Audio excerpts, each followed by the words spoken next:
Well, good morning, good afternoon, good evening, wherever you are on the planet. My name is Sherletta Germain. My nickname is Shet, that's Shet, for those of you who are looking for a regular vernacular. And today I have a special guest. They say the third time is a charm, so you have no idea what we've gone through to get this show on the road, but I digress. So today I would, number one, like to welcome you all to the Shet Show-Abundance Conversations.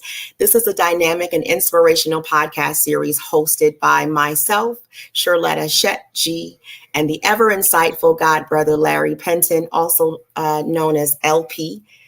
Who could not be here with us today because he is not feeling well. So prayers to him and his wife as he's recovering, all right? But in each episode, we bring you conversations that resonate with the spirit of abundance, success, and personal growth. Our show features thought-provoking discussions with remarkable individuals who have transformed adversity into triumph and now serve as beacons of inspiration for others. So join us as we delve into their journeys, exploring their accomplishments and uncovering the life lessons that have empowered them to thrive. In this particular episode, we have the honor and the privilege of hosting a true visionary and an entrepreneur, Pastor Richard Braceful, known affectionately to me as Pastorpreneur. Richard's incredible story of redemption, resilience, and resourcefulness have taken him from the depths of adversity to becoming a highly successful business owner and entrepreneur. Pastor Richard Braceful's journey is an extraordinary testament to the human spirit's capacity for transformation. After overcoming incarceration, he emerged with a powerful mission to help others learn the correct way to navigate the worlds of trucking, home ownership, and penny stock investments. Richard's dual roles as a thriving entrepreneur and a devoted pastor and husband exemplify the harmonious balance between financial success and spiritual fulfillment. So in today's episode, we'll explore Pastor Braceful's remarkable achievements in real estate and church ministry and uncover the secrets behind his success and gain valuable insights into his passion for mentoring others to achieve financial abundance through ethical practices. Pastor Braceful, it is an honor and a privilege to meet with you today. How are you, sir? And I've done enough talking. I'm going to mic down. I want you to go ahead and share with the listening audience who you are, again, from your own words, where you hail from, and what brings you to the show. The mic is yours. Thank you, Shed. I appreciate you having me today. I am Pastor Richard Braceful, and I hail from Detroit, Michigan. And I am a trucking owner of a trucking company. And we started in 2014, and we are currently in our 9th year. We started with a small cargo van, and we moved from there to a larger Sprinter van. We moved from there from box trucks to 14 to 26 foot box trucks, and we moved from there to purchasing semi tractor trailer. I'm very passionate about the business, especially trucking. It is one of the things that I do besides real estate investment and investment in stocks and cryptocurrency. The trucking is our first business and our passion. And we made a lot of discoveries along our journey. And there was a lot of knowledge gained in year 1 through 9. And without anyone to mentor us, we had a lot of trial and errors that we made and a lot of things that we ran into that we weren't educated about. In regards to the trucking business and the financial end of it and the administrative end of it. And so I'm very passionate about sharing that information with others that are interested in starting the business and that want to avoid the pitfalls that the business can bring. It is a very lucrative business, one with very small amounts of startup capital compared to regular businesses, but that you can turn into a 6-figure plus income. The sky is really the limit. based on what vision or what you desire you have and goals you have to accomplish. And so I'm passionate about sharing that with others. You stated something in your introduction. I am incarcerated, or I was incarcerated twice. Um, um, my last exit or return was 2011. And so after establishing some family connections and doing some groundwork and some foundation work, we set out in 2014 to start that business. So if I can start a business in transportation from where I've come from, with the knowledge that we're able to share, anyone can start this business. And so I've always had a passion for helping others and being there for someone that can advance their goals and their dreams in their lives. As you also stated, I enjoy real estate, purchasing houses, and I've purchased many houses without credit or without documentation, financial documentation being presented. Um, and I've done that in creative financing ways where I also share with others, so that no matter what spectrum you're on, you can purchase your own home. And of course, you understand that being involved in trucking and being involved in real estate investment, it produces a certain amount of capital. And so that your capital doesn't get away or you don't waste it, we've developed some areas to put our capital in. And my wife and I enjoy penny stocks, and we enjoy cryptocurrency as investments in places along with real estate. And of course, the purchasing of trucks and vehicles as places to put those revenues and that money, so that we have a continual flow of income and streams of income that we'll be able to live off of no matter what the times are. And so I feel like I've talked enough. So anything you'd like to ask me, I'm here to share that thing, question, share what knowledge I have. Well, here at the show, Pastor Braceful, we definitely do the one mic. I feel like it's important. This show is specifically all about you. So I love for you to talk, but I want to say to the listening audience, if you all have been following me for any length of time, you know how delicious and exciting this conversation is to me. I'm all about all things abundance. And so this is a very organic conversation. I typically always frame questions to give us an outline, because people get nervous, people get chatty Cathy, or, chatty whoever, right? So I do have an outline, but if God leads me to another way or to ask, I always allow that flow to be in these conversations. So we just did the warm up. I was trying to pull my questions up, but I'm going to just go over here.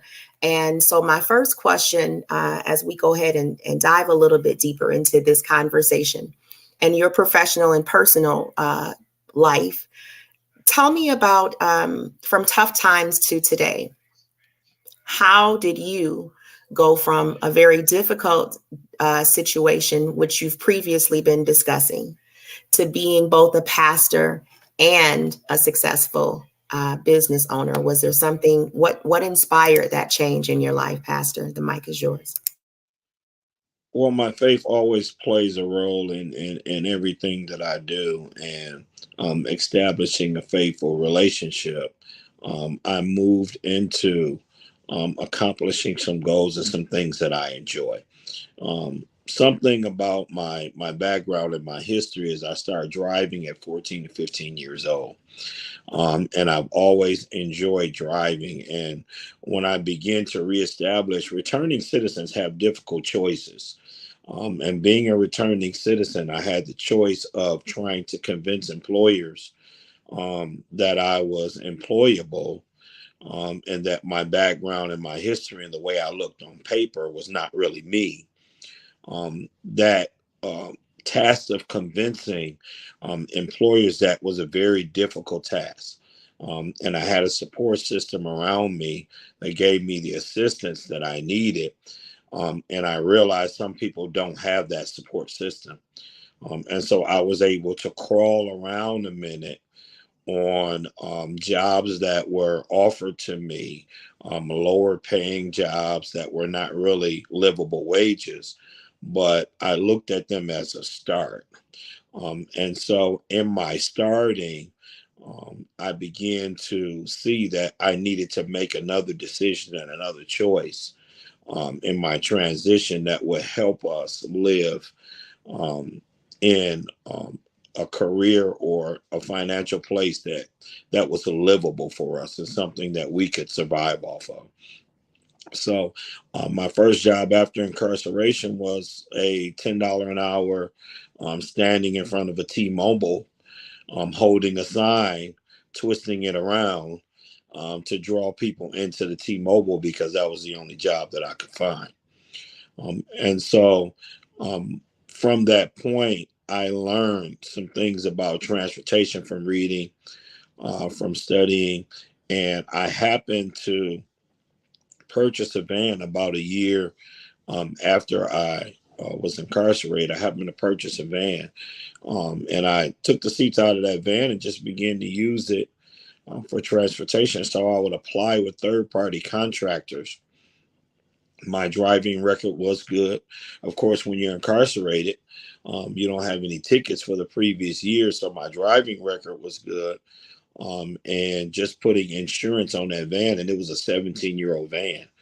Putting insurance on that van allowed me to drive for third party customers that were out there delivering.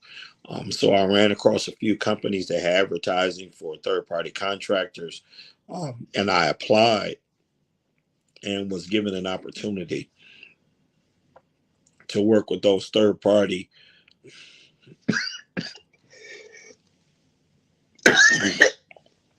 excuse me, to work with those third party contractors and develop my own business and contract myself. And so I parlayed that information and that knowledge that I got in the third party world regarding transportation and how contracts were formed and how authorities were formed and what you needed to develop your own transportation business. And so I did that for about 3 years before I launched into my own business. And I went ahead and made sure I did the things that I needed to do as far as have a good reputation and be on time and do those things that would attract customers. And then I began to approach customers about my own contracts. And of course, as the work come, you add vehicles that meet the condition of the work. And you learn, the market and what's necessary for you to do in the marketplace to be competitive, and also to bring in the financial goals that you set up for yourself. So that's what we did, and we continue to advance. And here today, we are moving away from everyday working and developing contracts in medical transportation to where we can retire soon and focus on some of the other things that are a part of our spiritual life and our faith that we need to do. I love it, Pastor. I thank you for that input. And I know you talked about a little bit for the penny stocks and the investing upon the introduction of the show. But as a pastorpreneur, right, which is basically an entrepreneur and a pastor combined, for those of you that are having issues with that name, talk to us about a little bit how you delved off into the cryptocurrency, specifically the penny stocks, right? Because I do know some things about trading. There are some people that are, they find that trading is very daunting, right? And so cryptocurrency goes at a warp speed, which is what people like. But gathering that information is sometimes a little bit, can be a little bit overwhelming. So in in thinking about how you became an investor into that particular area and tapping off into the real estate if you want to, let's probably just stick to the cryptocurrency for a second. What was a segue that led you into that market to be able to use that as a stream of income for yourself and your community? Well, I've been fortunate to, and I believe this happens to everyone that seeks to live a life where they help others. And the life that they live is not just about themselves, but it's about their community, and just reaching out to others and building relationships. During my time in my business, in my transportation business, I've discovered other people that were just as passionate in the areas of business that they are. And so one of the friends that I discovered, and I was introduced to, had relationship in the stock market, and the currency market, that extends back, especially the stock market, more than 20 years. And then his information over the last 10 years in the cryptocurrency market, he was willing to share that as an exchange with me. And we shared information, and I shared information with him about transportation, and trucking, and the different areas of business that I was in. And he shared information about me. I'm a part of a group that we have an app where we share information concerning what currencies and how to spot and look at those things that might be viable. And so when we deal with life as a community, and I believe this passionately, when we deal this with life as a community and not just as an individual, then we're able to tap into knowledge that is in that community, that we're building. That we bypass the learning curve that would take somebody 4 years or 10 years. We bypass that learning curve, and we begin to develop a knowledge in that area, based on the relationships that we build. And so we're a part of this app, and we share information, and we chat about different things that we've read and different stocks that we read up on. And everybody's got a passion for something, and we share information, and we make decisions based on information that's shared by the group. And so we're taking advantage of the knowledge, because when you're running a trucking business, especially as a pastor or any one that has a full-time career, reading the information that you need to read to stay current on 5 or 6 different businesses is very difficult. However, if one person is concentrating on one business and another person is concentrating on another business, and then we meet together, whether it be in a forum or whether it be in person, then we can have the basis of knowledge from that person that's passionate in that area, that we can use to build our own life and our own goals and our own finances with. And so that's basically what we've done by relationship. We've gained knowledge and information enough for us to invest, and it's not on a $1 million level, but it's on a level to where you can use a stream of income to add to what you're doing, to develop a comfortable living wage and a comfortable level of financial freedom that gives you the choice of whether you want to work or not. And it's not you forcing yourself to have to go every day, even when your health and other things dictate that you should do something different. So that's how I got into the penny stock and the crypto. And we currently have 4 accounts that are open that we enjoy. And we're looking for explosions in those particular areas. And so every week, when we're coming to the end of our week and we see we made a profit this week, We get to the month and we see that we made a profit that month. Well, we make a determination once we know the business has enough finances. We make a determination. Well, what are we going to do? Are we going to invest this? Because currently, most banks' interest rates are 1% or less. So to leave finances in the bank is not really the return of investment. Is not really something that you can um, create a livable wage off of. So we invest our money where we can get a return of investment that creates a livable wage. In other words, another stream of income without us going to work or putting our hands to anything. So that when something happens like sickness or an accident or anything, then we're able to survive or weather the storm of that particular incident because we have multiple streams of income. One of the things that I like to do is I like to share some of the issues that I have. And being a pastor, I have people that confide in me concerning living and housing situations. And our area in the Detroit, Michigan area is an area where to live in a rental neighborhood, it would cost you somewhere between $1,200 and $1,500 a month for a quality neighborhood. And so, with that rate rising so rapidly and the wages not rising rapidly, just displacing a lot of people outside of a comfortable living area and making them live in conditions that they shouldn't live in. So we began to invest in housing, and we began to share knowledge concerning housing with others that we knew were running into the problems. Because sometimes there would be landlords that wouldn't pay taxes on the houses, and the tenants would start getting notices that the house was being foreclosed on, and they paid their rent every month.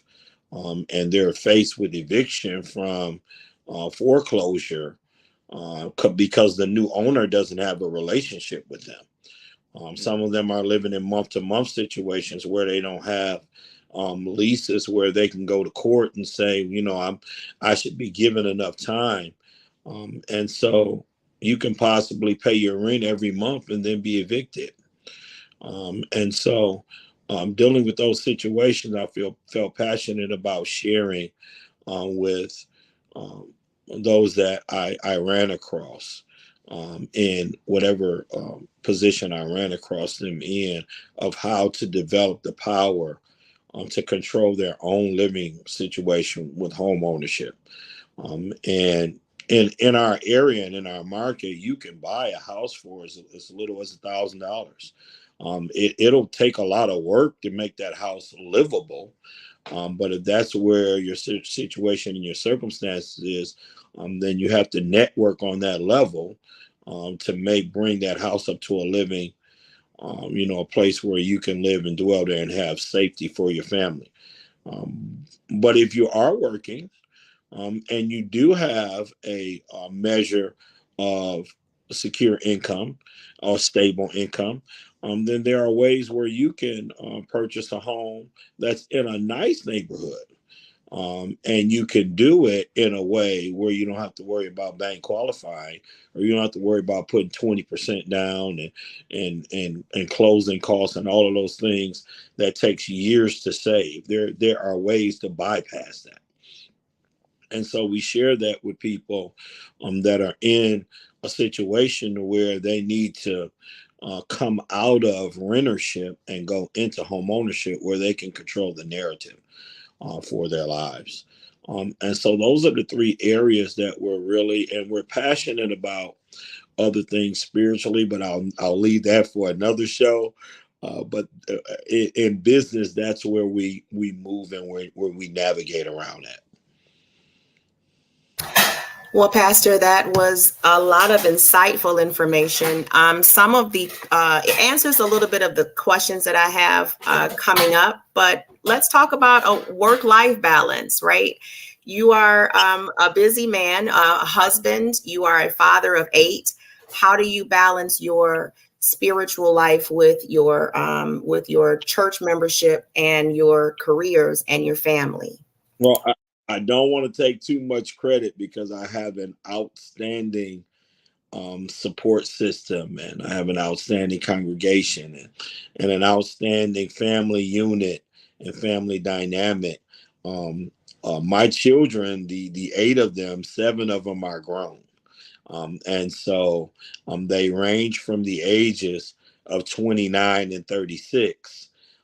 And so they help me tremendously with everything that we do. While it was a struggle in the beginning when they were younger and trying to keep food on the table and manage schedules and everything, um, I have a queen in me that were able to get through that time, and now it's paying great dividends for us. So they help me balance every area of my life, and so it's not a job of one; it's a job of many. And everybody understands their skill set and their knowledge, and they're willing to sacrifice their time to build something that'll be around for generations. We're not just building something that'll make a comfortable life for us. We're building something that'll be around for generations, to where our children will be able to live off trust funds and will have financial freedom to make a choice whether they want to start their own business, or whether they want to get educated to become doctors and lawyers and whatever it takes the longest to be educated with. And finances is not the reason why they're not doing it, but we want them to have those opportunities. So we're building something not just for our living today, but something for the future. And so that time management is important. Faith is important. But to accomplish multiple businesses and to flow in multiple areas of life and create multiple streams of income, it takes a great support system. Absolutely. I actually have a question for you, and I know that you tapped into this, but I want you to unpack it a little bit more. Your passion, we hear your passion, right? Well, me, because it's just me and you in the studio. And then when the world hears it, they'll also hear your passion. But in a world where there's so much selfishness going on and people are so consumed, sometimes not even with selfishness, just trying to keep their own lives together, you found a way to not only build a system for you and your family, but you found a way to incorporate that to be able to help the community, and as you said, in groups. So what is that in you that sparked something that said, I want to be a steward. I want to be actually out here on the ground running, helping people on a spiritual and cellular level?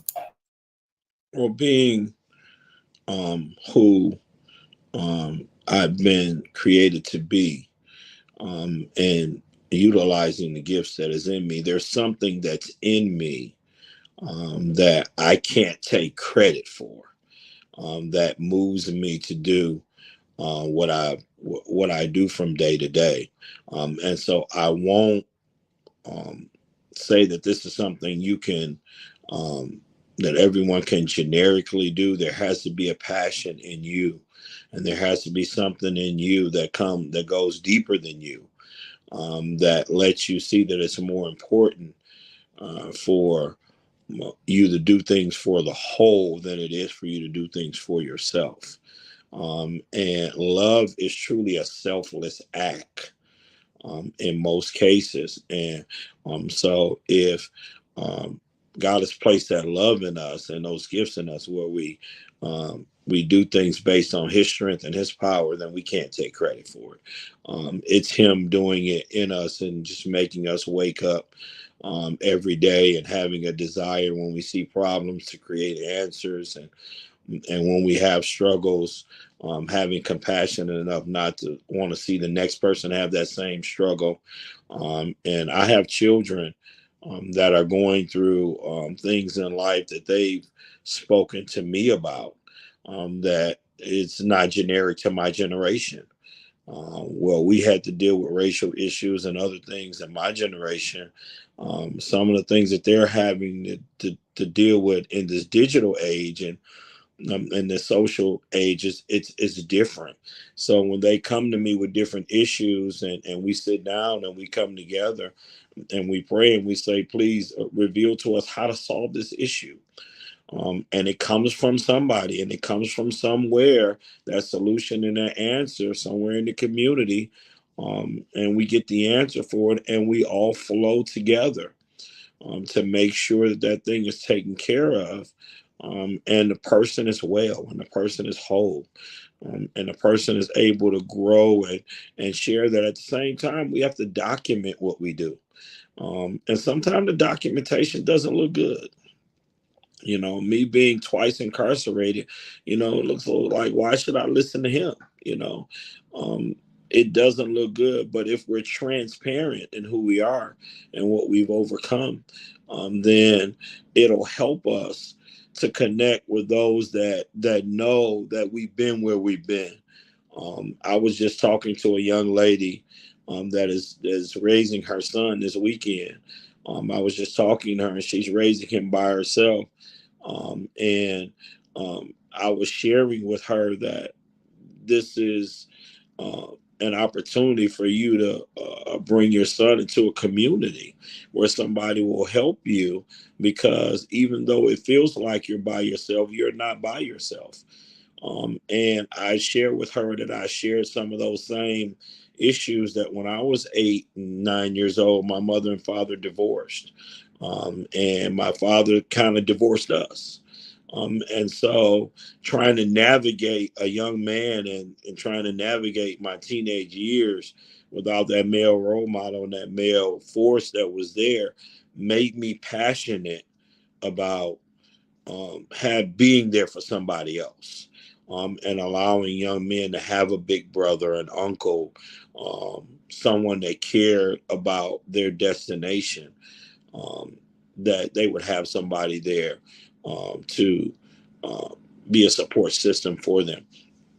And so I'm passionate about it from that regard as well. And I think this is everybody in life. We have issues that we go through, and we have situations that we go through. And once we get to the situation where we can sit down and examine that situation, we go, man, I don't want anybody else to have to go through this. And I tell young men concerning incarceration, it's not something you really want to go through, because you really don't see the real picture on TV of what it is. And uh, if I can help them not go through it by sharing them what it really is, and pointing out the traps and the pitfalls that get them there on the highest level, because they exist on the highest level. And so if I can point that out to them, I don't know about anybody else, but that's my filet mignon steak dinner for the night. That's my enjoyment, for that particular day. And every time I see them every day after that, that they're on the right course. And we've helped a mother get them from 11 to 21, and now they're in college and they're making the right decisions. And so what life deals to us is not to destroy us. What it deals to us is for us to figure out how to get through it, and then create um, ways for us to help others that are in the same situation, build a bridge for them to walk out as well. And if that brings you joy, then I want to talk to you, because you have similar passions and similar gifts and callings that I have, because um, that brings me lottery winning joy. That brings me joy, like I just left with a new car, or a new house. That's the kind of feeling I get uh, when I'm able to do that for somebody that they couldn't do it for themselves. We're getting ready to get up out of here in just a little bit, but I normally try to stay as contained as possible during these conversations, because it's not about Shirletta. This is about abundance. in its purest form, and how amazing it is to have something that you're passionate about. And that's not only duplicatable, right? But that's probably, like you said, for another show. What I wanted to say was I was 44. I was a little bit late for my first mammogram, and I found out that I had breast cancer essentially on my lunch break. And I remember working for a consulting firm, and I remember having to finish up my day with my 10 consultants, or maybe 13 on my desk that particular day. I had to drive an hour and a half home to my children, who at that time were 5, 8, and 15. I had to go over homework and put them into bed after serving them dinner. And then I could unpack this cancer diagnosis that I got. And I had to figure out a way to navigate through that cancer bus. And my prayer was, if you, God, I know it's been a minute, right? I'm still your kid. And if you let me live through this diagnosis, I'm going to be a floodgate and a voice box for those that have been silent for too long. My desires for a nonprofit are something that we won't talk about on the show, but I feel that it is a disadvantage for a person that's already struggling to have to decide whether or not they're going to have to pay for their chemo or walk outside after their treatment and their car is repossessed, or you have to pay for your prescriptions or your mortgage or your rent. That's where my passion is, man. We got to do something to fix that. And so knowing that there are vessels, right? There are vehicles to do things like what you're doing. I'm so honored to have this conversation, and I'm miking down because I see you got to say something. I gotta say this. I've learned this.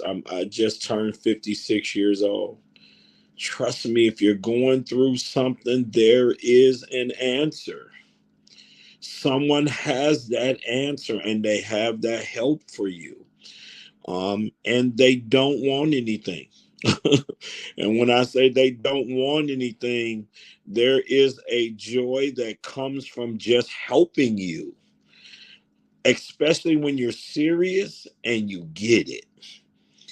When you're not trying to find another vehicle to manipulate, but you really have a life issue where you're trying to get out of something. And this is for another show, but I'm 17 years clean from alcohol and drugs. Um, January 20th is my birthday, and every year, and it's not my born birthday, but it's the birthday that I got the strength to overcome those issues. And anybody want to ask me how, and I'll tell them how, but I'll stamp 17 years of experience with what I can tell them. And so I can share with them that there are going to be good days, that there are going to be days that are not better than that are not better than the days that you had before in the past in your addiction, but you can overcome. And there are places and people that really care about what you're going through. And so don't think that there's no answers and that there's no help. And that I had a person tell me that there's no possibility that you can buy a house when you don't have any money. I don't have any money. How am I going to buy a house?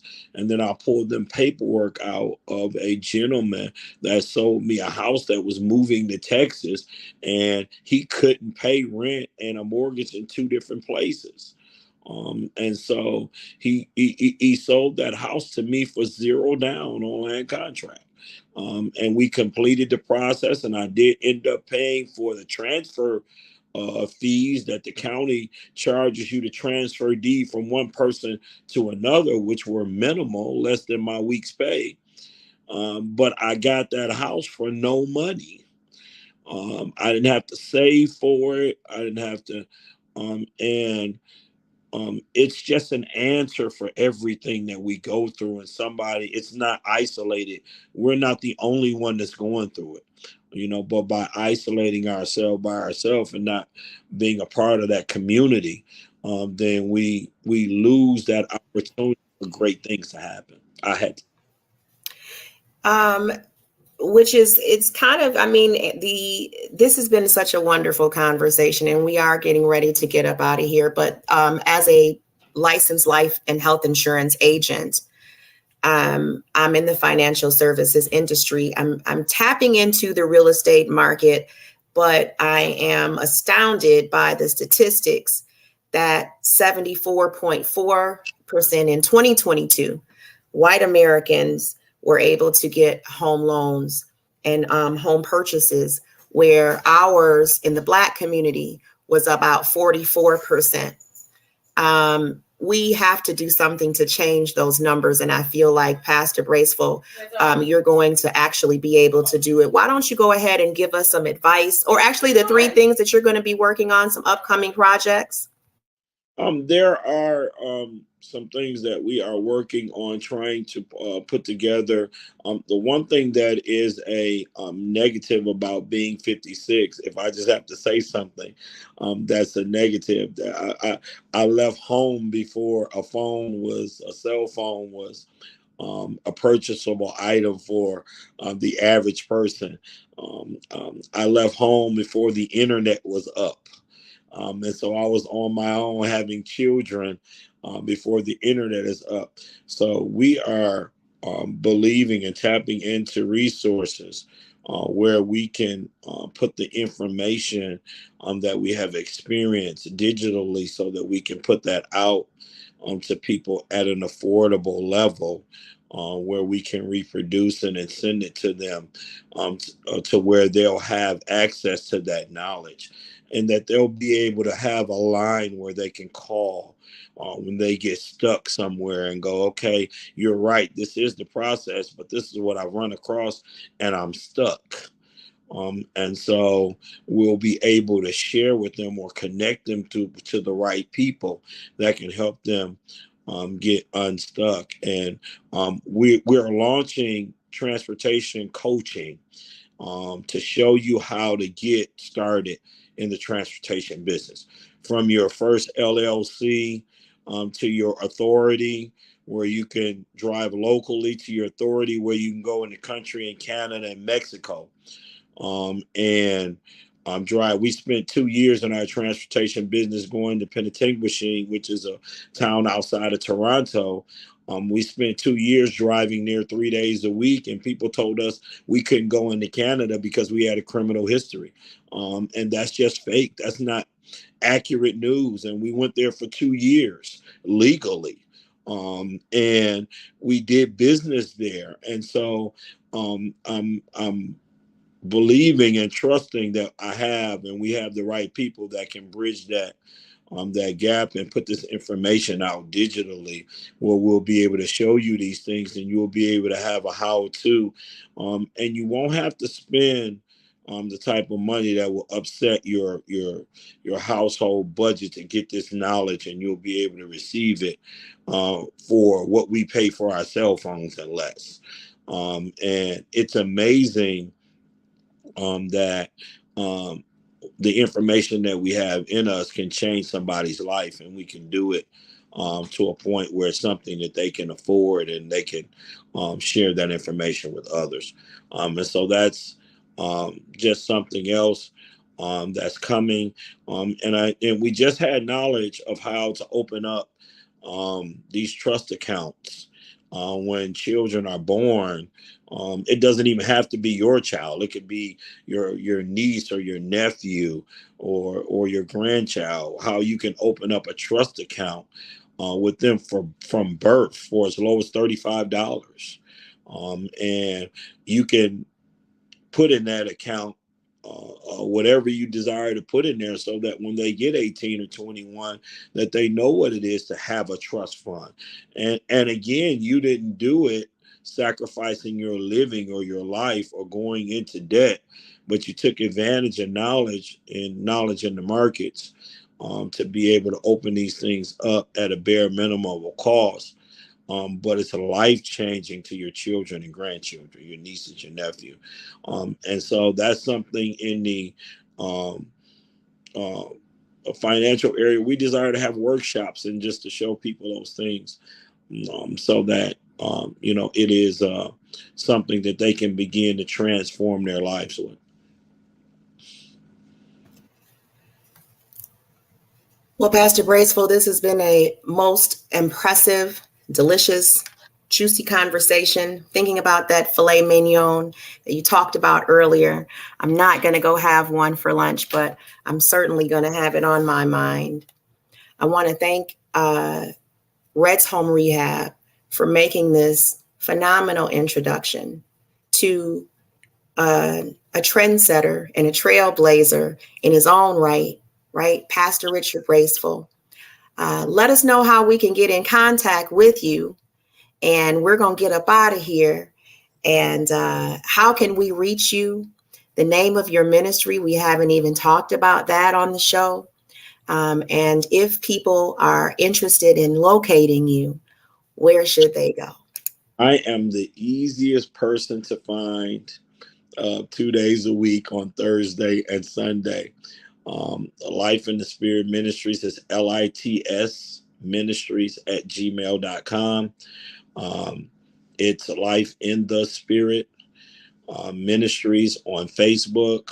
We go live 2 days a week, where you can hear messages or just connect with us, and say, hey, I heard Pastor today. I want to reach out, leave your contact information by email. You can leave it on Facebook, and just connect with us in any type of way. If you email me at pastorbraceful@gmail.com, that's Pastor the regular way. Braceful is BRACE, F as in Frank, UL. It's just like graceful, but instead of a G, you put a B there, and that's at gmail.com. You can contact me there. And I am happy to be able to share the things that I know or point you in the right direction.